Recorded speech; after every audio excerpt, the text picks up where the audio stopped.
البدایہ والنہایہ کے اندر لکھا ہے کہ 12,000 خط لکھے تھے۔ شاہ عبد الحق محدث دہلوی نے بھی یہ بات نقل کی ہے کہ کوفہ والوں نے 12,000 خطوط لکھے ہیں۔ جب وہ خطوط حضرت حسین کے پاس آئے تو حضرت حسین ان کو اپنے پاس جمع کرتے رہے، اپنے پاس جمع کرتے رہے، اکابر صحابہ کے پاس کے سب کو بتایا کہ دیکھو اتنے خطوط آ چکے ہیں، اب میرے پاس یہاں رکنے کی گنجائش نہیں ہے۔ یہ مطلب نہیں کہ حضرت حسین عہدے کے متلاشی تھے، حضرت حسین چاہتے تھے کہ مجھے حکمران بنا دیا جائے، نہیں، ہرگز یہ مطلب نہیں ہے۔ مطلب یہ تھا کہ ہم ظالم کا ساتھ نہیں دینا چاہتے، یہ ظالم ہے، یزید اس کا حل نہیں ہے کہ یہ حکمران بنے۔ صرف مطلب انکار کرنے کا یہ تھا کہ ہم یزید کو اس قابل نہیں سمجھتے کہ وہ ہمارا حکمران بنے، وہ تخت کے اوپر بیٹھ جائے۔ صحابہ سے کہا کہ کوفیوں کے خط آ چکے ہیں، کل قیامت کے دن اللہ کی بارگاہ میں پیش ہوں گا اور یہ سارے کے سارے 12,000 میرے سامنے میرے گریبان کو پکڑیں گے۔ کہا کہ حسین، ہم نے تیرے نام کتنے خط لکھے تھے، کیا تو ہمارے پاس آ جاتا، ہم تیرے ہاتھ پہ بیعت کر دیتے، ہم اس ظالم کا ساتھ نہ دیتے، ہم اس کے ہاتھ پہ بیعت نہ کرتے۔ کہا میں اللہ کو کیا جواب دوں گا؟ اکابر صحابہ نے منع کر دیا، کہا کہ کوفی آپ کا ساتھ نہیں دیں گے، عراق والے غدار ہیں، کوفہ والے غدار ہیں، یہ آپ کا ساتھ نہیں دیں گے۔ آپ یوں اہل بیت کو لے کے جا رہے ہیں تو یہ ٹھیک نہیں ہے، آپ نہ چاہیں ان پہ اعتماد نہ کریں۔ حضرت حسین نے کہا کہ پھر کیا ہونا چاہیے؟ کہا کہ آپ کسی کو پہلے بھیج دیں، وہاں جا کے تحقیق حال معلوم سارا ہو جائے گا، وہاں کے حالات کیسے ہیں، وہاں کوفیوں کے وعدے کیسے ہیں، ان کے خطوط کیسے ہیں۔ تو حضرت حسین نے اپنے جزاد مسلم بن عقیل کے انتخاب کیا، کہا میں اس کو بیچتا ہوں، یہ کوفہ جائے اور جا کے وہاں معلومات کرے، وہاں لوگوں کے حالات دیکھے کہ کوفہ کے لوگوں کے حالات کیسے ہیں، کیا وہ حقیقت میں میرے ہاتھ پہ بیعت کرنا چاہتے ہیں، کیا وہ مجھے حکمران بنانا چاہتے ہیں، کیا وہ مجھے کہیں غداری تو مجھ سے نہیں کریں گے۔ مسلم بن عقیل یہاں سے جب وہاں پہنچتے ہیں تو فوراً انہوں نے کوفہ والوں نے بڑا اچھا استقبال کیا، بڑا اچھا اسے مرحبا مرحبا استقبال ہو رہا ہے، اور مسلم بن عقیل کے ہاتھ پہ بیعت شروع ہو چکی ہے۔ اب 2 دن بھی نہیں گزرے تھے کہ 18,000 کوفی مسلم بن عقیل کے ہاتھ پہ بیعت کرتے ہیں۔ اب جب مسلم بن عقیل نے یہ دیکھا، یہ سارے کو سارے کوفیوں کی وفاداری اور ان کے ساتھ اتنا تعلق، آنا جانا سب کچھ دیکھا، تو انہوں نے خط لکھا حضرت حسین کو کہ حالات بالکل ٹھیک ہے، حالات نارمل ہے، کوفہ والے وفادار ہیں، 2 دن کے اندر میرے ہاتھ پہ 18,000 کوفیوں نے بیعت کر دی ہے، آپ ایسا کریں کہ کوفہ کی طرف روانہ ہو جائیں۔ جب یہ خط وہاں پہنچا حضرت حسین کو، حضرت حسین نے جا کے جو اکابر صحابہ منع کر رہے تھے کہ آپ کوفہ کا سفر نہ کریں، وہ غدار ہیں، وہ آپ کا ساتھ نہیں دیں گے، آپ کوفہ کا سفر نہ کریں، جا کے ان کو دکھایا کہ مسلم بن عقیل کا خط آ چکا ہے کہ کوفہ والے وفادار ہیں، انہوں نے بیعت شروع کر دی ہے، آپ آ جائیں۔ یہاں سے حضرت حسین اہل بیت کو لے کے جانے لگے۔ پھر صحابہ نے کہا کہ آپ اہل بیت کو لے کے نہ جائیں۔ کہا نہیں، جب ہر قسم کے اعتبار سے مطمئن ہوں، وہاں میرا آدمی چلا گیا، وہاں جزاد موجود ہے، اس نے کہا ہے حالات ٹھیک ہیں تو مجھے ان کو ساتھ لے کے جانے دو، میں اپنے گھر والوں کو سب کو ساتھ لے کے جاؤں۔ سارے اہل بیت جتنے بھی تھے حضرت حسین کے ساتھ ہو گئے۔ یہ یہاں سے سفر شروع ہوتا ہے۔ ادھر جو یزید تھا، عبید اللہ بن زیاد، یزید نے وہاں جو مدینہ کا اس جگہ کا جو گورنر تھا، کوفہ کا گورنر تھا، نعمان بن بشیر، اس کو فوراً تبدیل کر کے ابن زیاد کو وہاں گورنر بنا دیا۔ ابن زیاد ظلم کے اندر مشہور تھا، یہ مشہور تھا، ہر ایک کو اس کا ظلم معلوم تھا کہ یہ کتنا ظالم ہے۔ جب نعمان بن بشیر صحابی رسول تھے رضی اللہ تعالیٰ عنہ، جب ان کو معزول کیا وہاں سے کوفہ سے اور ابن زیاد کو وہاں حکمران بنایا، اس نے آتے ہی سب سے پہلے اعلان کر دیا کہ جو مسلم بن عقیل کے ہاتھ پہ بیعت کرے گا اس کے سر کو جدا کر دیا جائے گا۔ اب یہ اعلان سنتے ہی سارے کے سارے کوفی پیچھے ہٹنا شروع ہو گئے۔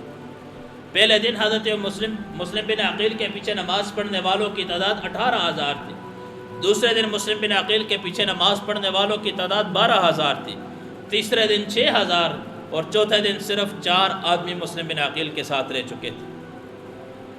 اور ابن زیاد نے مسلم بن عقیل کو، اب جب ان کو یہ بات دیکھا، حالات دیکھے، تو مسلم بن عقیل نے دوبارہ ایک خط لکھا، اور حضرت حسین کی طرف لکھا کہ کوفہ والے غداری کر گئے ہیں، آپ اگر نکلے نہیں ہیں تو واپس ہو جائیں، اور جہاں آپ کو خط ملے وہیں سے آپ واپس ہو جائیں۔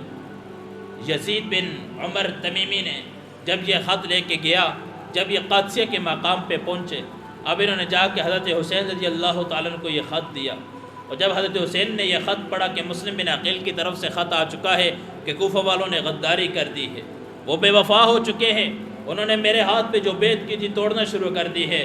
ایک اعلان کی وجہ سے، ابن زیاد کا ایک اعلان تھا، سارے کوفی ابن زیاد کے ساتھ ہو چکے ہیں، سارے کوفی ابن زیاد کے ساتھ ہو چکے ہیں، آپ ایسا کریں واپس ہو جائیں۔ تو قادسیہ کے مقام پہ حضرت حسین نے جتنے ساتھ اہل بیت موجود تھے راستے میں جڑتے رہے، صحابہ بھی بعد ساتھ ہوتے رہے، ساتھی جتنے بھی تھے مسلمان وہ حضرت حسین کے ساتھ جڑتے رہے۔ مسلم بن عقیل کے رشتہ دار، ان کے بیٹے، 4 بیٹے بھی حضرت حسین کے ساتھ موجود تھے۔ انہوں نے کہا کہ حسین سے کہا کہ ہم یوں واپس نہیں جاتے، اور ان کو یہ بات بھی پتہ چل گئی تھی کہ حضرت مسلم بن عقیل کو شہید کر دیا ہے۔ جب یہ بات ان بیٹوں تک پہنچی تو انہوں نے کہا کہ ہم اپنے والد کا قصاص لیں گے، یوں ہم واپس نہیں جاتے۔ مسلم بن عقیل کے 4 بیٹے وہاں تھے، حضرت عبداللہ، عبد الرحمن، مسلم بن عقیل اور ایک اور بیٹا ان کا تھا۔ یہ 4 بیٹے جو وہاں کربلا کے میدان میں حضرت حسین کے ساتھ یہ گئے تھے، انہوں نے کہا کہ ہم یوں واپس نہیں جاتے، ہم اپنے والد کا قصاص لیں گے۔ حسین نے باقیوں سے پوچھا کہ آپ بتاؤ کیا ہونا چاہیے، انہوں نے کہا قصاص لینا چاہیے، ویسے بغیر کسی جرم کے ہمارے ایک ساتھی کو، ہمارے صحابی رسول کو شہید کیا گیا، ہم یوں واپس نہیں جاتے، ہم جائیں گے اور جا کے ان سے اب اپنا بدلہ لیں گے۔ اچھا، جب جا رہے تھے تو مقام زبالہ پر پہنچے، فرزدق شاعر سے ملاقات ہوئی، اس نے حضرت حسین کو کہا کہ آپ کہاں جا رہے ہیں؟ کہا میں کوفہ جا رہا ہوں۔ کہا کہ میرا جہاں تک تجربہ ہے، جہاں تک میں نے آزمایا ہے، کوفہ والوں کے دل آپ کے ساتھ ہوں گے، وہ ان کے دل آپ کے ساتھ ہوں گے، لیکن ان کی تلواریں ابن زیاد کے ساتھ ہوں گی۔ وہ ڈرپوک قسم کے ہیں، ابن زیاد نے ایک دھمکی دے دی کہ وہ سارے کے سارے پیچھے ہٹ جائیں گے اور آپ کے خلاف تلواریں اٹھائیں گے، آپ کوفہ کی طرف نہ جائیں۔ کہا اب تو میں نے سفر شروع کر دیا ہے، اب تو سب کو لے کے جا رہا ہوں، خیر یہ وہاں سے نکلیں۔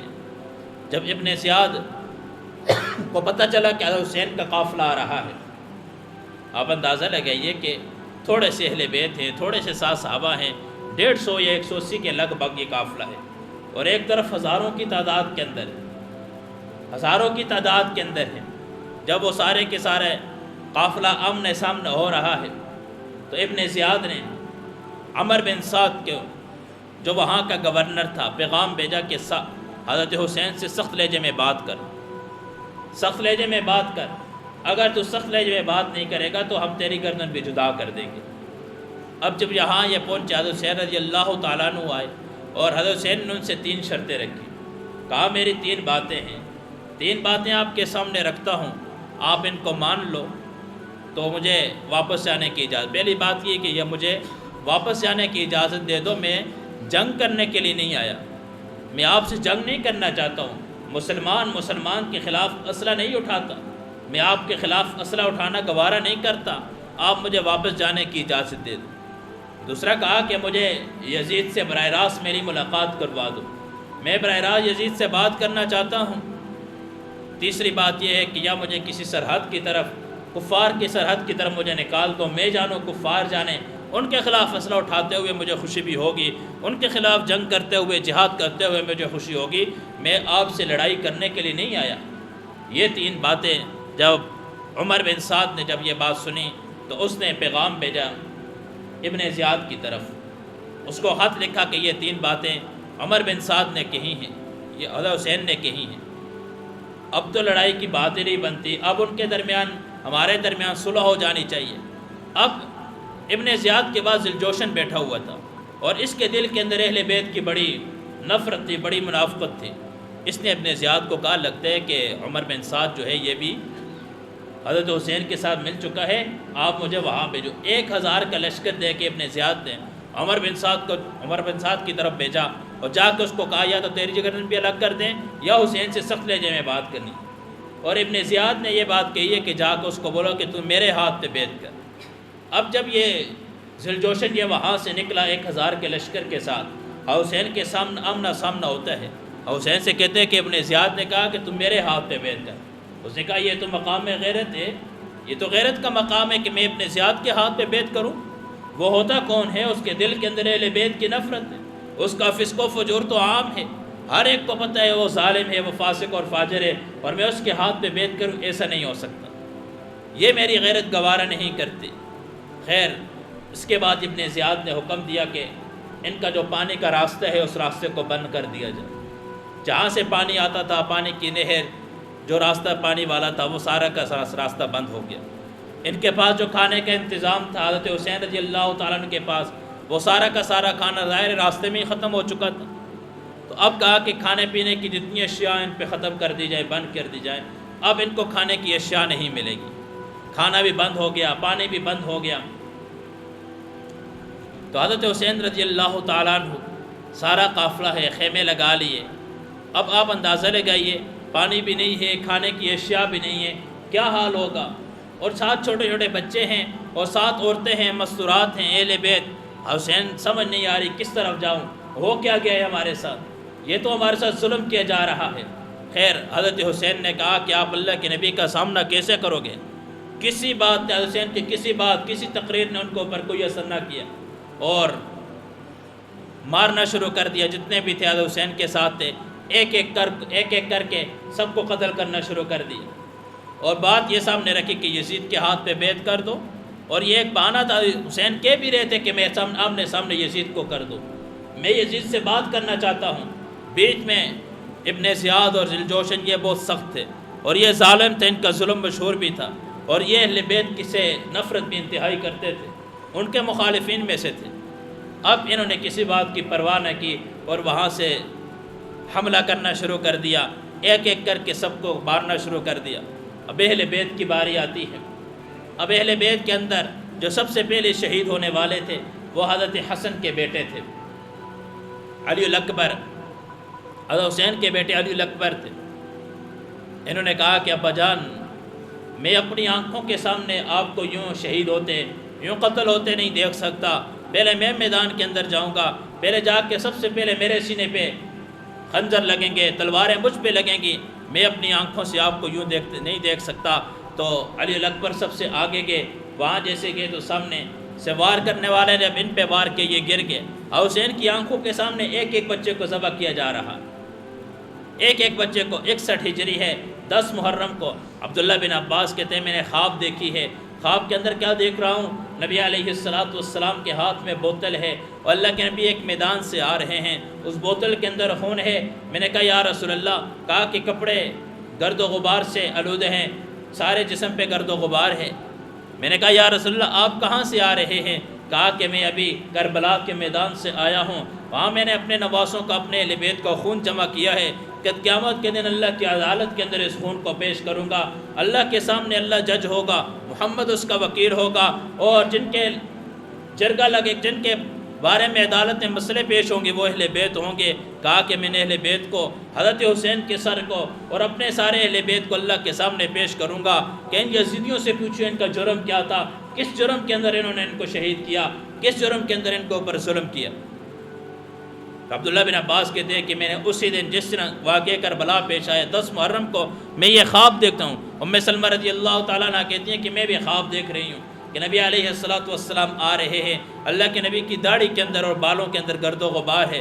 میں نے کہا یا رسول اللہ کہاں سے آ رہے ہیں، آپ اتنے پریشان کیوں ہیں؟ کہا کہ میں اپنے نواسے، ابھی اس کو میرے آنکھوں کے سامنے نواسے کو شہید کیا گیا ہے، ابھی میں کربلا کے میدان سے آ رہا ہوں، میں اللہ کی برگاہ کے اندر اپنے نواسے کے سر کو پیش کروں گا اور اللہ سے پوچھوں گا، پوچھئے نا ان یزیدیوں سے، پوچھئے نا ان سب سے، انہوں نے میرے نواسے کو کیوں شہید کیا ہے۔ اور نبی علیہ السلام کو پہلے ہی بتا دیا تھا، اللہ کے نبی کو پہلے بتا دیا تھا کہ آپ کے حسن کے ساتھ کیا ہوگا، حسین کے ساتھ کیا ہوگا۔ اللہ کے نبی کی آنکھوں میں آنسو ہیں۔ صحابہ پوچھتے ہیں یا رسول اللہ خیریت ہے؟ کہا جبریل آئے تھے، حسن حسین سے لاڈ کر رہے تھے اللہ کے نبی۔ کہا حضرت جبریل آئے تھے، بتایا کہ جن سے آپ اتنا پیار کرتے ہیں، جن سے اتنا لاڈ کرتے ہیں، آنے والی آپ کی امت کے اندر چند افراد ہوں گے جو حسن کو زہر دیں گے اور حسین کو قتل کر دیں گے، بے دردی کے ساتھ حسین کو شہید کیا جائے گا۔ کہا یہ سن کے میری آنکھوں سے آنسو جاری ہو گئے۔ آپ اندازہ لگائیے کہ اپنے نواسوں کی شہادت کی خبر مل رہی ہے، بتایا جا رہا ہے کہ بے دردی کے ساتھ شہید ہوں گے، لیکن نبی علیہ السلام کی دعائیں ہیں تو امت کے لیے ہی، یا اللہ میری امت کا کیا بنے گا، یا اللہ میری امت کا کیا بنے گا۔ اور جتنے بھی تھے، جتنے یزیدی بھی تھے، ان سب کو حضرت زینب کی سخت قسم، آج جو یہ اپنے آپ کو پیٹتے ہیں، البدایہ والنہایہ کے اندر ہے کہ جس وقت انہوں نے قافلے کو سب کو مار دیا، وہاں سے حضرت زینب جا رہی تھی، زین العابدین جا رہے تھے، وہاں سے دیکھا چند عورتیں کوفہ کی رہنے والی، وہ اپنے سینے کو پیٹ رہی تھی اور کہہ رہی تھی یا حسین کے نعرے لگا رہی تھی۔ البدایہ والنہایہ والے نے اس بات کو نقل کیا ہے کہ حضرت زینب نے کہا کہ خود ہی تو کوفہ کے اندر بلایا تھا، خود ہی بے دردی کے ساتھ قتل کیا، بے دردی کے ساتھ شہید کیا، سارے اہل بیت کو شہید کرنے کے بعد، اور خود ہی اپنے آپ کو پیٹ رہی ہو اور کہہ رہی ہو کہ یا حسین کے نعرے لگا رہی ہو۔ پھر حضرت زینب نے اپنی جولی آسمان کی طرف اٹھائی، کہا کہ اللہ، انہوں نے آپ کے نواسے کو، نبی علیہ السلام کے نواسے کو یہاں بلا کے بے دردی کے ساتھ شہید کیا ہے، یہ اللہ قیامت کی صبح تک یوں ہی اپنے سینے کو پیٹتی رہیں اور یوں ہی ان کی پکار ہو، انہی کے ہاتھ ہو، انہی کے سینے ہو، اور قیامت کی صبح تک یوں ہی اپنے آپ کو مارتے اور پیٹتے رہیں۔ آج جتنے بھی اپنے آپ کو پیٹتے ہیں، مارتے ہیں، یہ سارے کی ساری حضرت زینب کی بد دعا ہے۔ قافلے کے اندر بچنے والا ایک زین العابدین تھا، بیمار تھے، سخت تھے، جب شمر آیا، ہاتھ میں تلوار تھی، لے کے پہنچا حضرت زین العابدین کے سر پہ رکھنے لگا تو حضرت زینب نے اپنے دوپٹے کو اوپر ڈال دی، کہا نبی علیہ السلام کے سارے خاندان کو شہید کر دیا، اللہ کے نبی کی نسل کو ختم کرنا چاہتے ہو؟ کہا نہیں، اس تک تیری تلوار تب پہنچے گی تب میری گردن جدا ہو جائے گی، اس وقت تک میں آپ اس تک نہیں پہنچ سکتے جب تک آپ میری گردن جدا نہ کر دیں۔ زینب نے اپنے دوپٹے کو ڈال دیا، شمر کی تلوار اٹھ کے وہاں سے چھوڑ دی۔ سارے قافلے کے اندر حضرت حسن کے بیٹے تھے قاسم، سب سے زیادہ خوبصورت تھے۔ جب یہ میدان کے اندر آئے تو یوں لگ رہا تھا جیسے 14ویں رات کا چاند آ جائے، لیکن ان ظالموں نے اس کو بھی نہ چھوڑا، جیسے سامنے سے وار کی اور یہ جیسے نیچے گرے، انہوں نے کہا واہ چچا، چچے پہ آواز دی حضرت حسین پہ۔ حضرت حسین زخمی حالت کے اندر اٹھے اور جا کے جتنے بھی تھے اس قاتل تک مارتے مارتے قاتل تک پہنچے، اس کے بازو کو کاٹ دیا، پھر واپس آئے اور اپنے بھتیجے کے سر پہ کھڑے ہو کے کہا کہ بیٹا، اے میرے بھتیجے، آج تیرا چچا بے بس ہو چکا ہے، آج تیرا چچا بے بس ہو چکا ہے۔ اب اندازہ لگائیے کہ حضرت حسین کے سامنے سارا قافلہ شہید ہو رہا ہے، ہاتھ کے اندر چھوٹا سا بچہ خیمے سے باہر آیا۔ بعضوں نے کہا ہے کہ یہ علی الاکبر تھے، علی الاصغر تھے، بعض کہتے ہیں کہ وہ چھوٹا بیٹا عبداللہ باہر آیا، اور حضرت حسین کئی دن سے اس نے کھایا پیا نہیں تھا، ظاہر ہے 2 سال کا وہ بچہ کیا کھائے گا، کچھ تھا ہی نہیں ملنے کو، پانی تک پینے کے لیے نہیں مل رہا تھا، اور حسین سمجھے شاید اس تک پانی پہنچ جائے، اور جیسے اٹھایا حضرت حسین نے اپنی گود کے اندر اس بچے کو اٹھایا، سامنے سے ظالم نے تیر مارا، حضرت حسین کو کیا پتا کہ اتنے ظالم تھے اس بچے کو بھی نہیں چھوڑیں گے، وہ حضرت حسین کے ہاتھ میں وہ بچہ اٹھایا ہے، وہ اس بچے کی گردن سے اس تیر کو پار ہو گیا، اور حضرت اس بچے کا عبداللہ کا سر نیچے ڈھلک گیا، حضرت حسین کی آہ نکلی، آسمان کی طرف نگاہ اٹھائی کہ اللہ کیا تو اس حال میں مجھ سے راضی ہے؟ اس 2 سال کے بچے کو بھی اللہ کے نام پہ دین کی سربلندی کے لیے قربان کر کے امت مسلمہ کو یہ پیغام دیا کہ جہاں کہیں دین کی سربلندی کی باری آ جائے، جہاں کہیں دین کو اللہ کے نام پہ دین کی سربلندی کی باری آ جائے، وہاں کسی چیز کی پرواہ نہ کرنا، نہ اپنی جان کی پرواہ کرنا، نہ اپنے مال کی پرواہ کرنا، نہ اپنی اولاد کی پرواہ کرنا، جیسے حضرت حسین نے جان بھی مال بھی سب کچھ دین کی ابیاری کے لیے سب کچھ خون قربان کیا، یوں ہی کہا ہم سب کو امت مسلمہ کو یہ پیغام دیا۔ کہا وہ چھوٹا سا بچہ 2 سال کا بچہ گود کے اندر اٹھایا ہوا ہے، کیا معلوم کہ ظالم اتنے سخت ہیں، ان ظالموں کو اس بچے پہ بھی ترس نہیں آئے گا؟ سامنے سے تیر مار کے حلق سے وہ پار ہوتا ہے۔ حضرت حسین نے آسمان کی طرف آنکھیں اٹھائی، چہرہ اٹھایا کہ اللہ کیا تو اس حال میں مجھ سے راضی ہے؟ کیا اللہ تو اس حال میں مجھ سے راضی ہیں؟ پھر بد دعا دی، اے اللہ قیامت کی صبح تک اے اللہ ان سے دنیا کے اندر بھی بدلہ لینا اور آخرت کے اندر بھی ان کو سزا دینا۔ اور پھر واقعی سزا ہوئی، ایک ایک کو سزا ملی، جتنے بھی تھے کربلا کے میدان کے اندر ظلم کرنے والے، اللہ رب العزت نے دنیا کے اندر بھی ان کو سزا دی۔ ایسی سزا دی 5 سال کے بعد مختار ثقفی جس وقت وہ حاکم بنا، پھر ایک ایک کو بلا کے ایسے ایسے قتل کیا۔ ابن زیاد جس نے سب سے زیادہ ظلم کیا تھا، کہتے ہیں کہ جب اس کی لاش پڑی ہوئی تھی، سامنے سے سانپ آیا، اس کے ناک کے اندر داخل ہوا تو کان سے نکلا، منہ سے داخل ہوا پھر ناک کے اندر سے نکلا، جس نے حضرت حسین کے چہرے کی بے حرمتی کی تھی۔ حضرت حسین سجدے کی حالت میں دنیا سے رخصت ہوئے۔ ظہر کی نماز ہے، 10 محرم ہے، جمعے کا دن ہے، ظہر کی نماز ہے، سجدے کی حالت میں پڑے ہیں، سامنے سے ظالم نے تیر مارا، پہلا تیر آ کے یہاں تھوڑی پہ لگا، دوسرا تیر آ کے سینے پہ لگا، وہیں سجدے کی حالت میں اللہ سے جا ملے۔ امت مسلمہ کو پیغام دے دیا کہ جان کی قربانی دینی آئے تو دے دینا، لیکن نماز کو قضا نہ کرنا، نماز کو قضا نہ کرنا۔ ہمیں اس واقعے سے کیا سبق ملتا ہے؟ کربلا کا واقعہ ہمیں کیا سبق دے کے جا رہا ہے؟ مجھے اور آپ کو یہ سبق دے کے جا رہا ہے کہ جتنی قربانی دینی آ جائے، جتنی قربانی دینی آ جائے، نماز کے اندر کمی نہیں ہونی چاہیے۔ جتنی قربانی دینی آ جائے، کہا کہ دین کے احکام کے اندر کمی نہیں ہونی چاہیے۔ جتنے دن کربلا کے میدان کے اندر ظلم ہوا، جتنے دن وہاں رہے، کوئی ایک نماز بھی حضرت حسین کے قافلے سے قضا نہیں ہوئی۔ پانی نہیں موجود تھا، کچھ بھی نہیں تھا، مٹی سے تیمم کر کے نماز پڑھتے رہے، لیکن کسی ایک نے نماز کو وہاں نہیں چھوڑا۔ ہمیں یہ پیغام دیا کہ جتنے حالات آ جائیں، دین کی ابیاری کے لیے، دین کا جو درخت ہوگا اس کی ابیاری پانی سے نہیں ہوگی، دین کے درخت کی ابیاری خون سے دینی پڑے گی۔ اس کے لیے خون کی قربانی دینی آ جائے، اولاد کی قربانی دینی آ جائے، مال کی قربانی دینی آ جائے، تو جیسے صحابہ نے قربانی دی، یوں اللہ کے نام پہ دین کی ابیاری کے لیے قربانی دے دینا۔ اللہ دنیا بھی بنائیں گے، اللہ آخرت بھی بنائیں گے۔